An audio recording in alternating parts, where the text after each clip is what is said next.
आज तो अच्छे गुरु प्राप्त करने के लिए भी आपको मेहनत करनी पड़ेगी। देखो हनुमान चालीसा की एक चौपाई है, जो जुग सहस्र जोजन पर भानु लील्यो ताही मधुर फल जानू, सुनी होगी।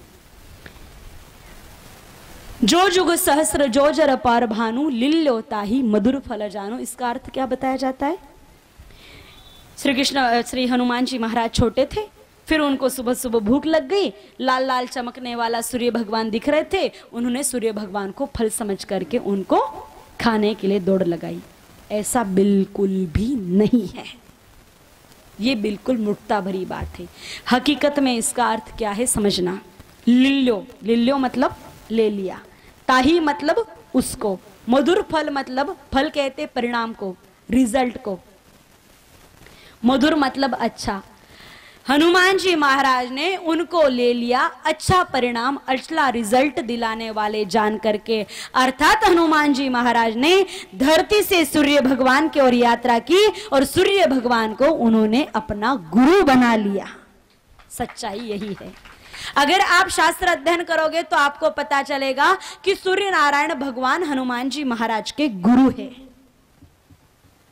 अब बताओ, हनुमान जी महाराज को बहुत बुद्धिमान कहा है ना हनुमान चालीसा में, बल बुद्धि विद्या देहु मोहि हरहु कलेश विकार। बुद्धि और विद्या के दाता है वो, सूर्य को फल समझने की भूल नहीं कर सकते। पर ऐसे विद्या और बुद्धि के दाता बनने के लिए उनको अच्छे गुरु की तलाश में धरती से सूर्य की यात्रा करनी पड़ी, तब जाकर के उनको अच्छे गुरु मिले। इसका सीधा सीधा अर्थ, अगर आप विद्यार्थी अच्छी पढ़ाई करना चाहते हो तो अच्छे गुरु को प्राप्त करने के लिए भी आप लोगों को मेहनत करनी पड़ेगी। आजकल तो छोटे छोटे बच्चों को माता पिता ही दाखला दिलवाते हैं। वो समझदार होने के बाद फिर अपने स्कूल भले ही अपने हिसाब से चॉइस कर सकते हैं, पर प्रारंभिक अवस्था में माता पिता अपने बच्चों के लिए विद्यालय ढूंढते हैं। मैं ज्यादा किसी के विरोध में नहीं बोल रही हूँ, मैं सिर्फ इतना कहना चाहती हूँ, अच्छे गुरु के शरण में ही शिष्य का अच्छा भविष्य बन सकता है। इसलिए अपने बच्चों को ऐसे ही गुरु के श्री चरणों में डालना जो स्वयं गुरु समर्थवान हो। जिनको खुद को ही ब्रह्म ज्ञान नहीं है, अक्षर ज्ञान नहीं है, तो उनके पास बच्चों को पढ़ाने से कोई लाभ नहीं है। सीधी सीधी भाषा में बोल दूं, जिनको खुद पूरा इंग्लिश बोलना नहीं आता है, क्या वो आपके बच्चों को इंग्लिश में पढ़ा देंगे? जो खुद लाली लिपस्टिक पोत करके टमटम करते हुए चप्पल पहन करके स्कूल कॉलेजों में जा रही, क्या वो अपने बच्चों को आदर्श जीवन शिक्षा दे सकती है?